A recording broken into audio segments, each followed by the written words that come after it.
Mulla on yksi tarve isommalle sisäsorvausterälle. Tässä on tää mun isompi, 20 millinen. Tässä on 12 millinen. Mutta tässä tulee se ongelma, että tää syvyysetäisyys nyt ei riitä. Niin mä korjaan sen tällaisella. Tätä on viimeksi käytetty näköjään tuurnana.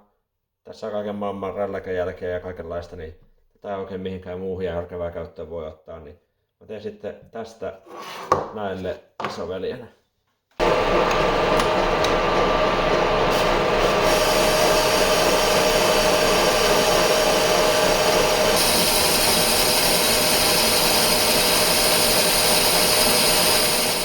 Se olikin kummallista materiaalia. Onkohan se jotain valurautaa? No, kokeillaan millainen tästä tulee.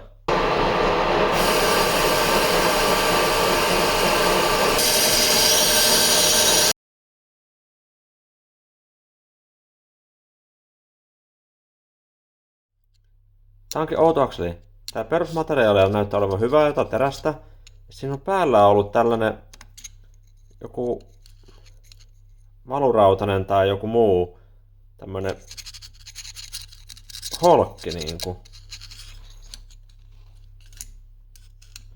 No se ei mitään haittaa, tää saa nyt sorvattua tosta pois oikeaan mittaan, niin lähtee tää materiaali tästä vallan pois.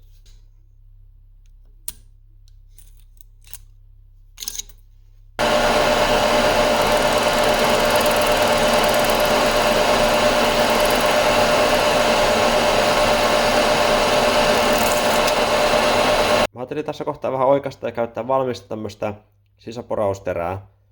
Tässä on valmiina tää tuolle teräpalalle paikka ja ruuville ja kaikki nämä on valmiina ja kulmat oikein. Niin mä jyrsäsen tätä uraa syvemmäksi. Laitan tän sinne paikalleen ja hitsaan sen kiinni.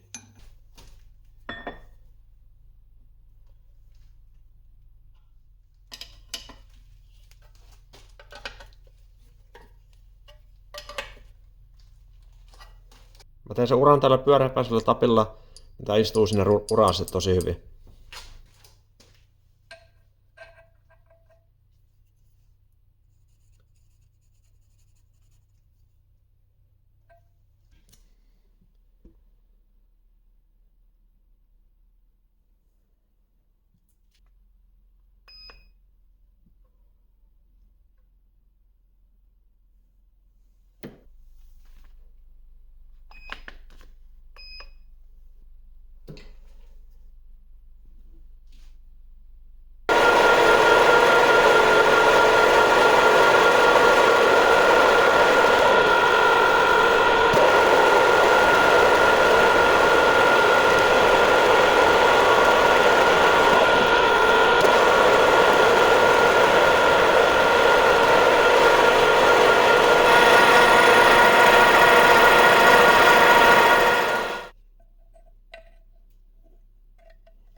Tästä yläpuolelta pitää ottaa vähän pois, että se on se ruuvin kiristetty, millä tuo teräpala tulee kiinni. Tämä terävarssi istuu sinne aika hienosti. Se hitsataan tuosta kylistä kiinni. Täältä päältä pääsee laittaa tuon ruuvin nyt. Niin seuraavaksi tää sitten, se katkaistaan tosta. Ja sitten tuolla vähän muotoillaan siistiksi sitä sitten vielä sen jälkeen.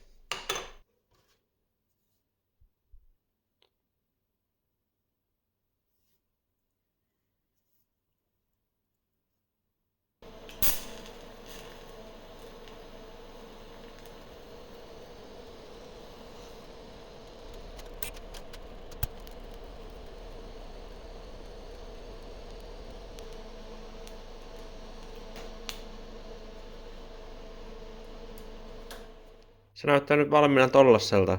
Tää on nyt lyhimmässä asennossaan ja se on noin 8 senttiä ulkonema. Täällä toisella puolella on noin 14 senttiä, eli tätä pystyisi ottamaan tänne ulospäin vielä 14 senttiä, eli se olisi 22 senttiä ulkonemaa tästä pinnasta.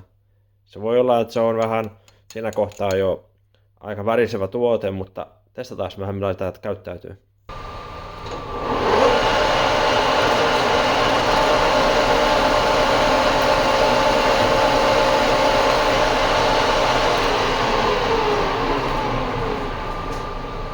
Lyhyemmällä asetuksella se leikkaa täydellisesti, niin kuin voisi olettaakin. Otetaan sitä vähän pidemmäksi ja koitetaan sitten.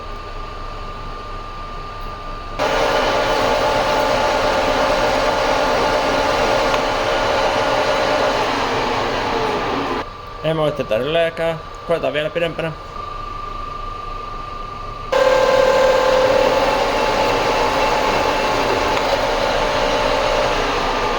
Tuolla mitä sanoin, vähän äänteli jo, mutta leikkasi ylle hienosti. Koitetaan vielä maksimipituudella.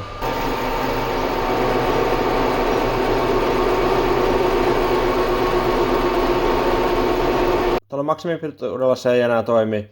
Se alkaa värisemään ja tuo pinnanlaatu menee pieleen.